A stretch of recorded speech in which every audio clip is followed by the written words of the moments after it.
Hi,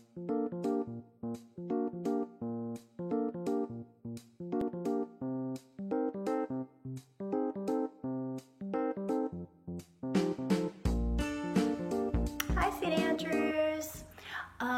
I am doing our lesson this week on God giving us animals, and our verse today is on Genesis chapter 120 to 125. So I will read the verse, and then I have an activity that goes with it. And God said, "Let the water teem with living creatures, and let birds fly above the earth across the vault of the sky." So God created the great creatures of the sea and every living thing with which the water teems and that moves about in it, according to their kinds, and every winged bird according to its kind. And God saw that it was good. God blessed them and said, "Be fruitful and increase in number and fill the water in the seas, and let the birds increase on the earth." And there was evening, and there was morning, the fifth day. And God said, "Let the land produce living creatures according to their kinds, the livestock, the creatures that move along the ground, and the wild animals, each according to its kind." And it was so. God made the wild animals according to their kinds, the livestock according to their kinds, and all the creatures that move along the ground according to their kinds. And God saw that it was good. I love to do artwork after I read the Bible and sort of do a response that's visual. And so what I thought I would do today is show you an activity, if you would like to, that goes along with our Bible verse. Materials you would need for this project would be a pair of scissors, some tape or some glue. You would need some markers or anything to draw with. And you would need a piece of white paper and any colored piece of background, or even just another piece of white paper so that you have two papers. One thing that was in the verse today was the abundance of life that God's creating. And he talks a lot about all of the different types of animals that he's creating. And so I thought that one thing that would be really fun was to just sort of do your own creation of animals, sort of like what we learn about in Genesis. So you could create like an animal that's like a snake, and I'm just gonna kind of tilt this down so you can see what I'm working on. So for example, if I'm drawing, I could do sort of like a snake shape, sort of wormy like there. Or I might create a different animal. Let me see, move back up. Maybe I could work on like a cat.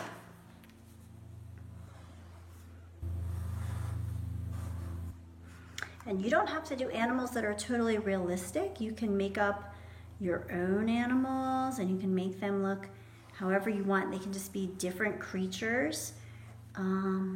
It's up to you. You can just sort of have fun.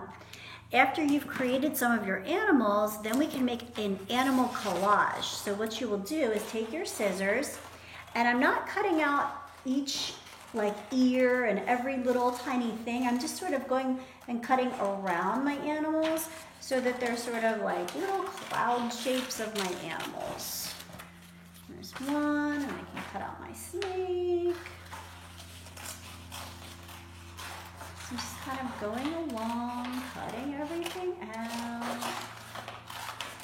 And once I have all my animals cut out, then I can use my tape or my glue, and I can put some, just a little bit on the back of each of them, and I can stick them down in whichever way I want to kind of create this collage that sort of demonstrates what creation would look like to me. So here is a start of some different animals.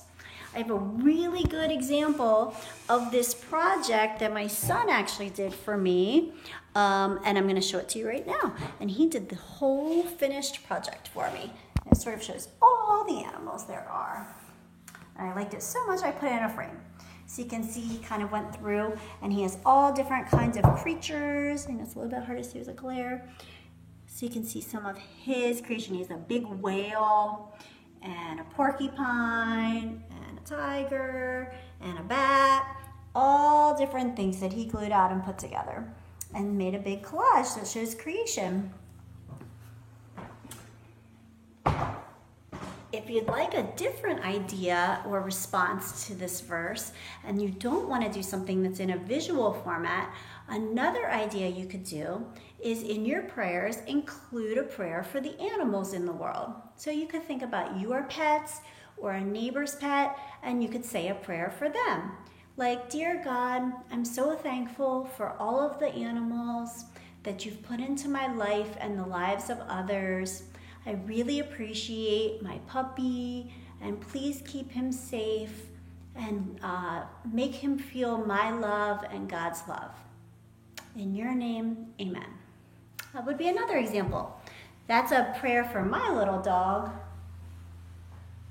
Here's Sterling. Sterling, say hi. I hope you enjoyed our lesson today, and I hope that you can create some really neat things. Anything that you create, you can send to Miss Des, and she can share it with the church. Have a good day. Bye, St. Andrews.